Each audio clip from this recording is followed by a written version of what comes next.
So, hello and welcome to another topic that we will deal with in our study of Zoroastrianism. But before we can begin, let's take a look at certain things that we come across in day-to-day lives. For example, right and wrong, do's and don'ts. What does this tell us about? Well, we realize some may say that it has something to do with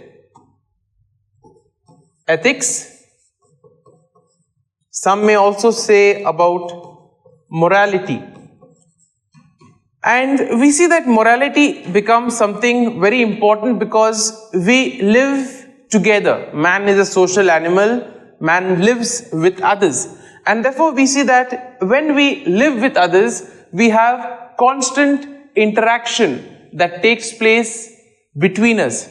And therefore we being unique and we having our own preferences, it therefore makes it essential for people in order to also respect the uniqueness of others as well.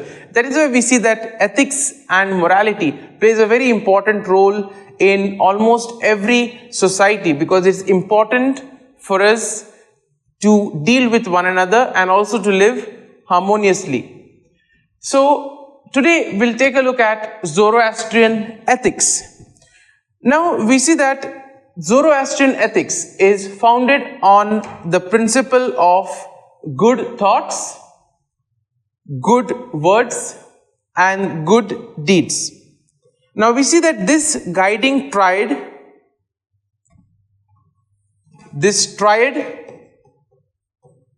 it in a way captures the essence of Zoroastrian morality, which then in a way emphasizes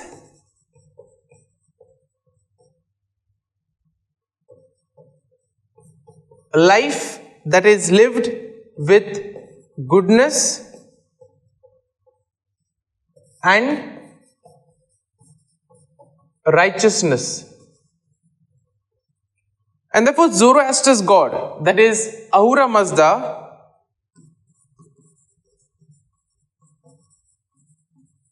now he is so fully associated with goodness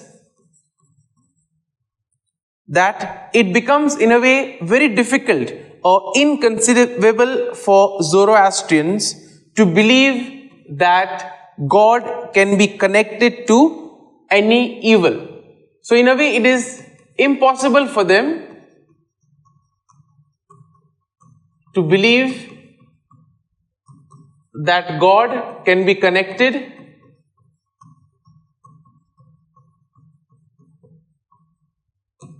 to any form of evil. And therefore this distinction between good and evil became the foundation of Zoroastrian dualism, where Ahura Mazda embodies absolute goodness and his followers in a way are encouraged to follow or to imitate his moral attributes. Now let's take a look at the divine and human connection to goodness. Now Zoroastrianism teaches that Ahura Mazda's 6 prominent aspects or qualities are not just divine qualities, but in a way they also are ideals for humans to aspire towards. Now let's take a look at what are these prominent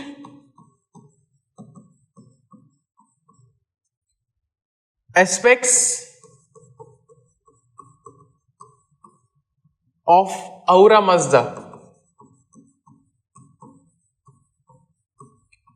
So first we have good mind, then you have righteousness,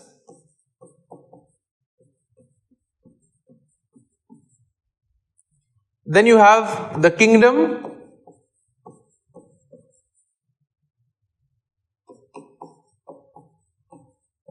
right mindedness, wholeness, and immortality. Now, we see that these qualities are described in the Gathas. And as we all know, Gathas are the hymns that are attributed to Zoroaster, which later personified as archangels in the Zoroastrian tradition. Now, we see that these traits are considered to be shared between God and humans. Now, when we look at certain traits like wholeness and immortality, okay, these in a way we may say, how is it possible for humans in a way to attain wholeness and or attain immortality? Well, we see that these become goals to strive for. Okay, and therefore we see that goodness and righteousness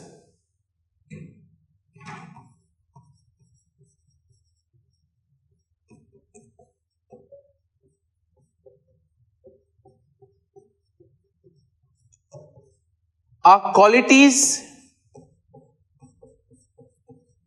that every human being must have.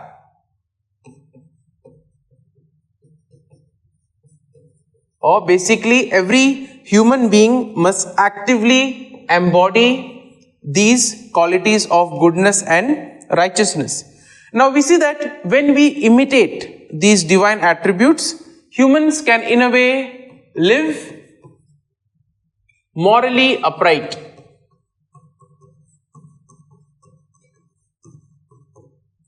And in a way, they can also participate in this ongoing cosmic struggle between good and evil.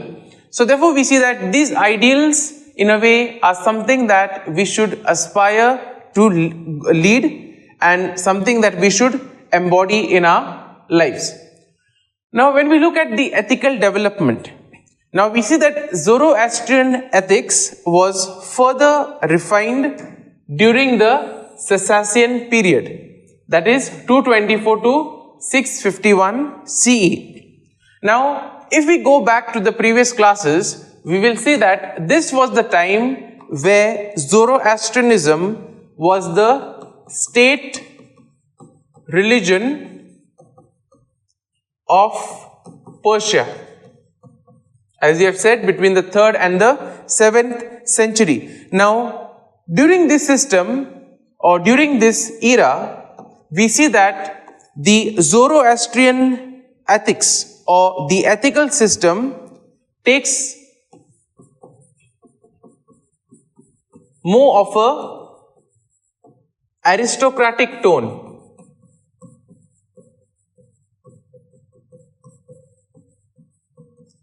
In other words, we see that they began to reflect values of the ruling class.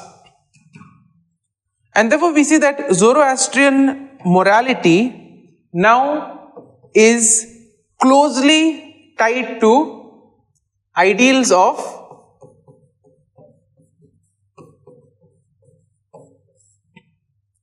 nobility, self-respect,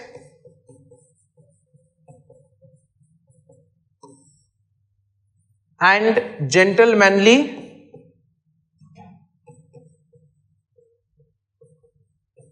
behavior. And therefore, this emphasized a life of dignity plus honor, which in a way reflected the ethical standards of an aristocratic society where one's conduct was a reflection of one's social standing.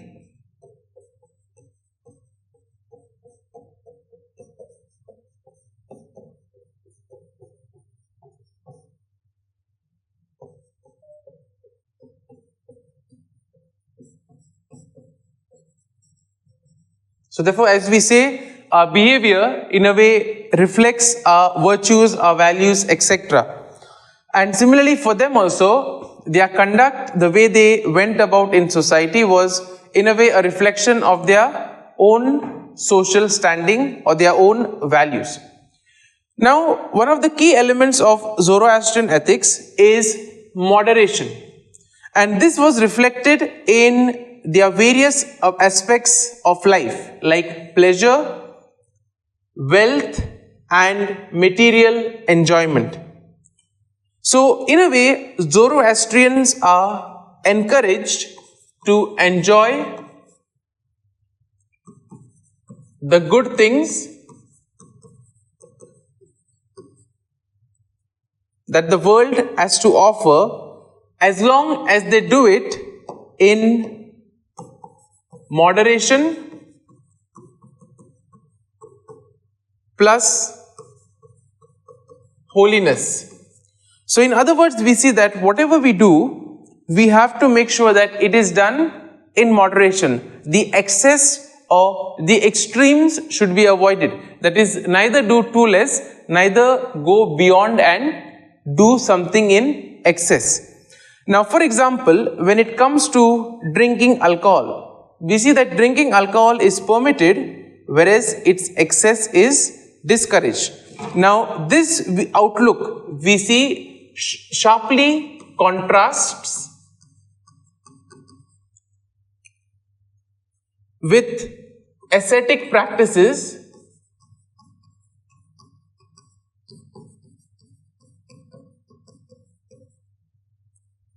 that are found in other religions, where we see that material wealth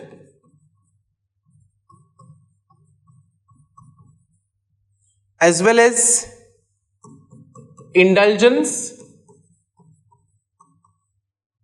is seen as sinful in other religions. So in a way we see that this contrast is very much seen when it comes to Zoroastrianism. Now in Zoroastrianism, the world is not seen as a prison, or it is not seen as a place of suffering. On the other hand, we see that it is a temporary home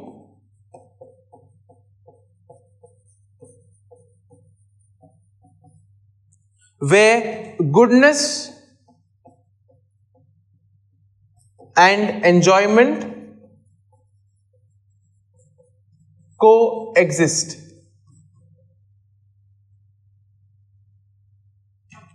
At the same time now, when you have goodness, when you have enjoyment, you also have the responsibility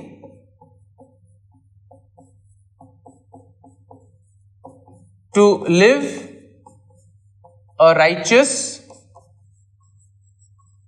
life. And therefore we see that the ethical teachings of Zoroastrianism can be compared to the wisdom literature found in the Bible, such as the Proverbs or Ecclesiasticus. Now, like these texts, we see that Zoroastrian ethics also focuses on practical, day-to-day living, and also the cultivation of virtues like honesty, respect, and justice. Now, we see that Zoroastrianism does not embrace the paradoxes that are found in other religions. Now, for example, in Christianity, You have the command to love one's enemies. Or, for example, in Buddhism, you have the call to transcend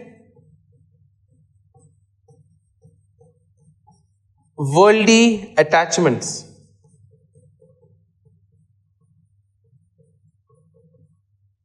Now we see that Zoroastrianism in a way is straightforward in its morality, and we see that the overall emphasis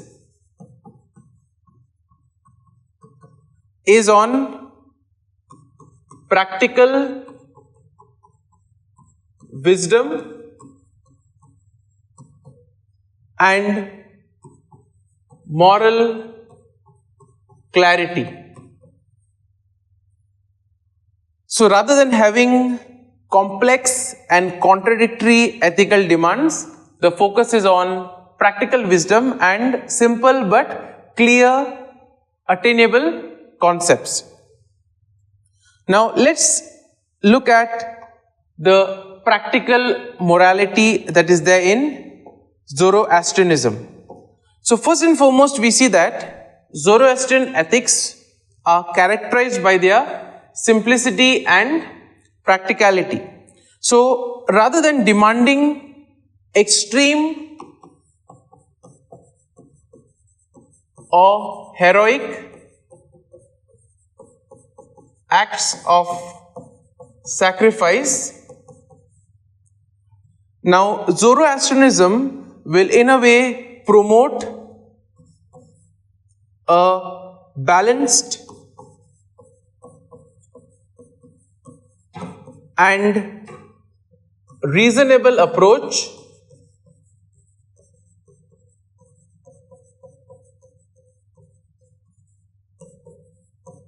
to life. Now we see that the Zoroastrian ideal is to live in harmony with truth and order.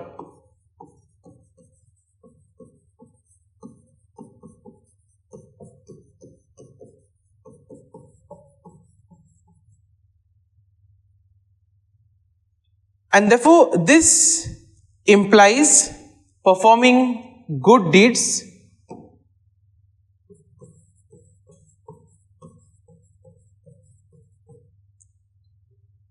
speaking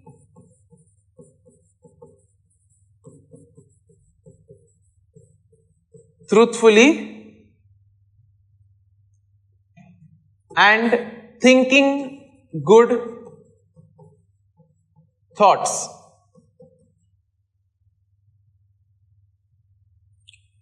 Now in this framework, there is no need for extreme acts of self-denial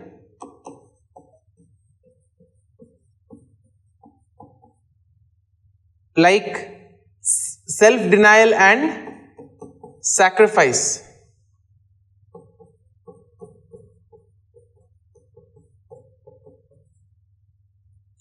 No, there is a need in order to forgive or love one's enemies unconditionally.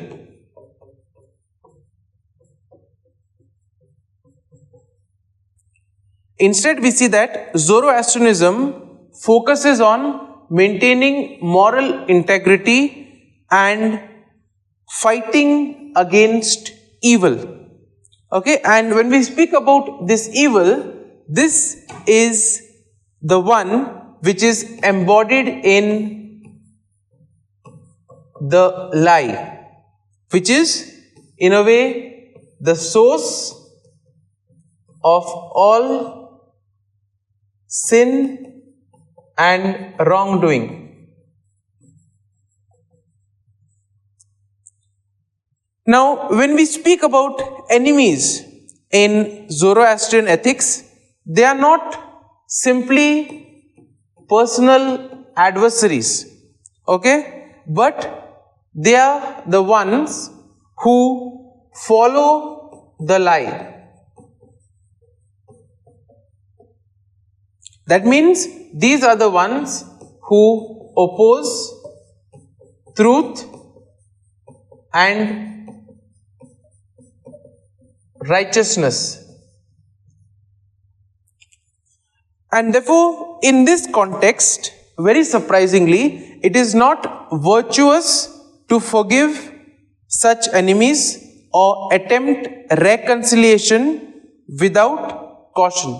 So that means if there is somebody, okay, who is opposing the truth, who is going against righteousness, it is in a way not virtuous to forgive such kind of people. And therefore we see that Zoroastrianism advises against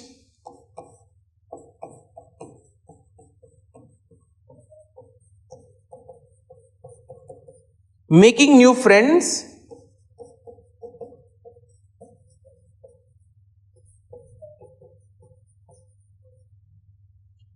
of old enemies.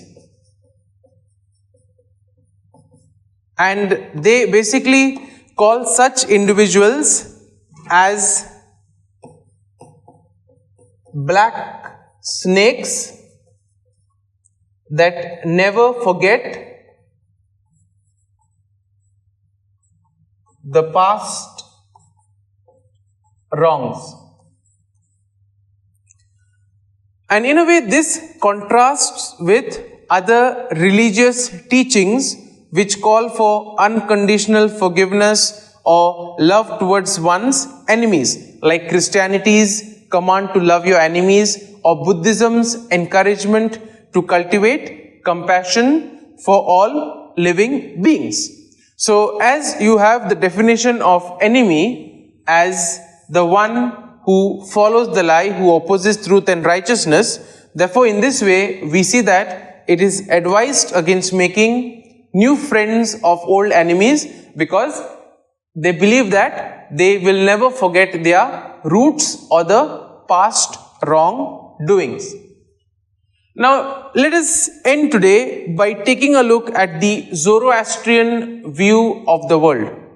Now we see that the Zoroastrian view, in a way, as we have seen earlier, reflects a kind of a positive and optimistic outlook on life. So now the material world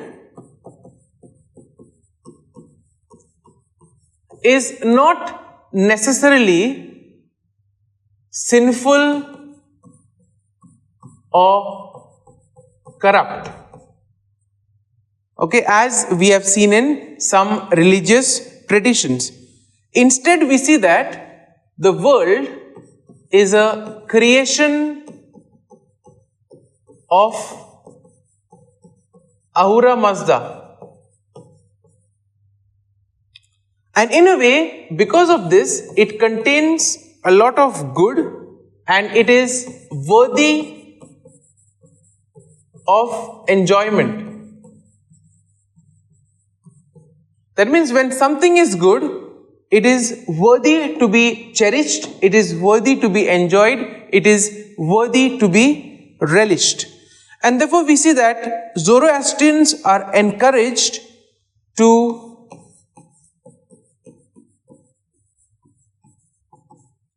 appreciate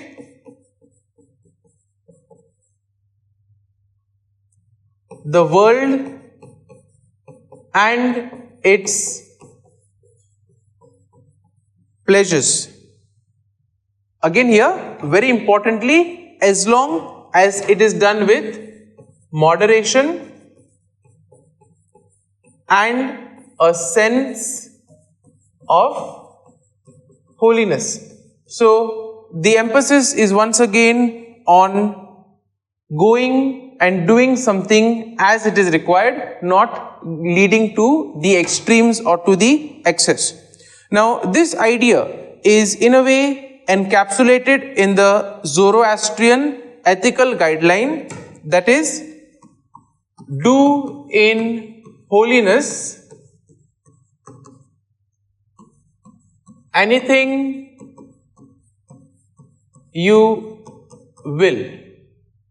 And therefore this rule emphasizes that Zoroastrians are free to enjoy life.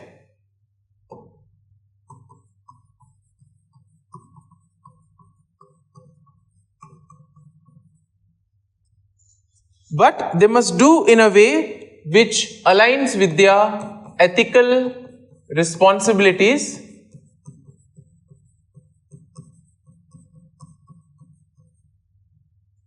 and with the principles of truth and righteousness. Now we see that Zoroastrians focus on moderation and practical ethics, also in a way highlights the commitment to living a balanced life where you have both moral integrity and personal enjoyment. And therefore this ethical system does not call for any radical renunciation or extreme acts of devotion.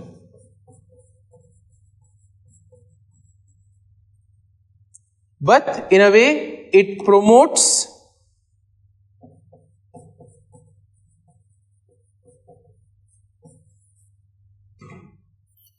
a steady